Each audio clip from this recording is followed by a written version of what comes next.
This is 20 slides, 20 seconds, 20 years. So I'm trying to do roughly a year a slide. This was the first site visit I went on and commissioning session, which was St Paul's Cathedral, which is a pretty strong way to start. And I remember walking in the triforiums up over the domes that were happening below, and I realized this is an incredible backstage job that we have.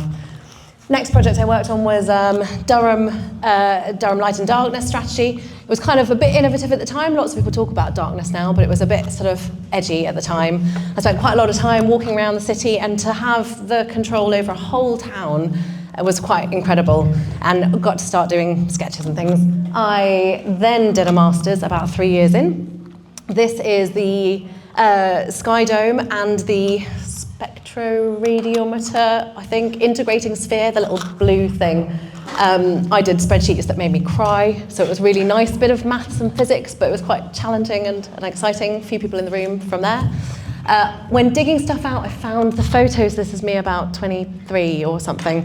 So this was BBC Scotland headquarters, where it was just quite a nice thing to do these sketches that we always do at the beginning of a project, and then you kind of see it through to the end, and you take a photo, and you're like, oh, it kind of looks, has some resonance of where we started. So this is Athletes Village. So it was at the beginning when we were doing site visit. The first site visit I've done by taxi, because we were going through really sketchy, light industrial bits of London that I didn't really want to walk around on my own at night.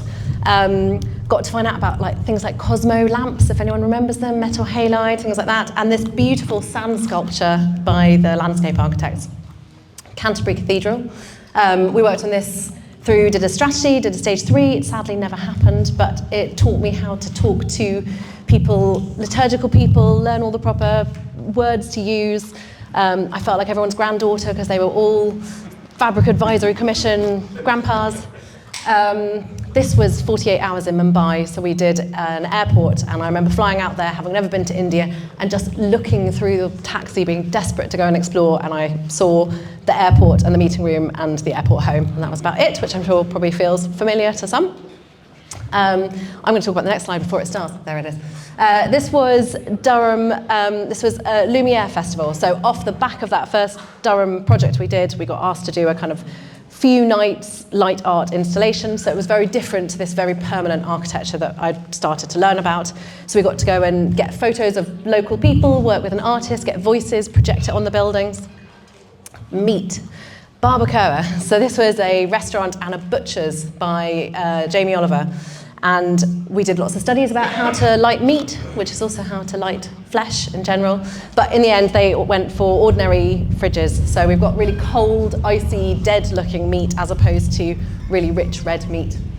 This was the JW3 Community Centre. First project I properly cut my teeth on, doing the entire building. Felt definitely out of my depth and had probably the most challenging client I've had in my entire career. So I think I learned a lot about biting my tongue, going bright red with fury, and just saying nothing to try and move on from it. Lighting Dragon Rule in Magic Garden. So we also, first time I tried to figure out how to use lasers to create fireflies. I say the first time, the only time I have tried to create fireflies with a laser and a crackle lens, and it had a royal opening, so that was kind of exciting. Got my celeb little sneaky shot on the side. This is the tunnel in King's Cross. We spent many an evening, many an hour sitting in this tunnel, walking it. It takes about 90 seconds for those who are interested to walk it, so you can figure out how long to see a sequence. Turns out I run slower than Keith, who I work with, which is sad, but when you're cold, you do running races to go up and down the tunnel and keep warm. This is a bridge in Toronto, in the Eaton Centre. This was exciting because it was how do you light a bridge and the full under the side of the bridge without any access to it. So we did a lot of lying on your stomach on a table, trying to figure out pulley systems to pull lights out from beneath and see how much kind of bike grease you'd need to put on a rail to be able to pull it out. This is Centrepoint. Got to go to Ireland, and I was a Rogers at the time, so obviously I was delighted that they picked an R to mock up. So I got to go there and test it out. And this was the building that, when I was growing up and going out, underage drinking in the middle of town, Centrepoint was your beacon to find your way home. So it was very nice to be able to kind of change it. This was a project that was a COVID project, one of those sad ones that we did all the way through. We finished it, bottles on the shelf, ready to go. and then it never opened. They put dust sheets over it, and then they ripped it all out and did it again before anyone saw it. So these are my site photos, because it just otherwise never existed, basically. Got to design some gobos. That was fun. This was ILD and Creative Light and Igatini, I think.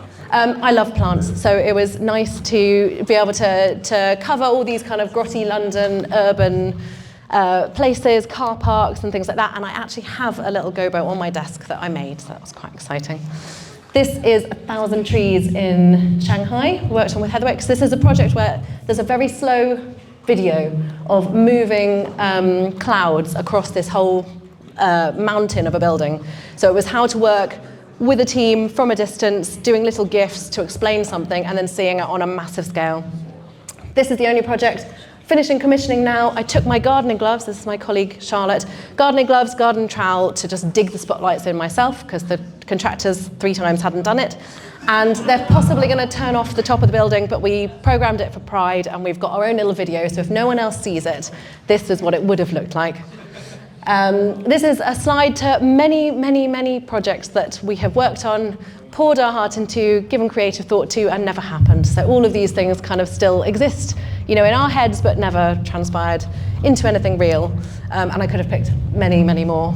And then lastly, my last slide I'm going to talk about is, I guess, this incredible opportunity, responsibility we have to change the city we live in and others, but also the kind of regret that comes with that sometimes. This was on top of the club Bagley's and the End, Bagley's and the Cross and the Quay, and I'm currently working on another project which is on top of the club called The End, where I met my husband, and I've promised to put lasers in the basement.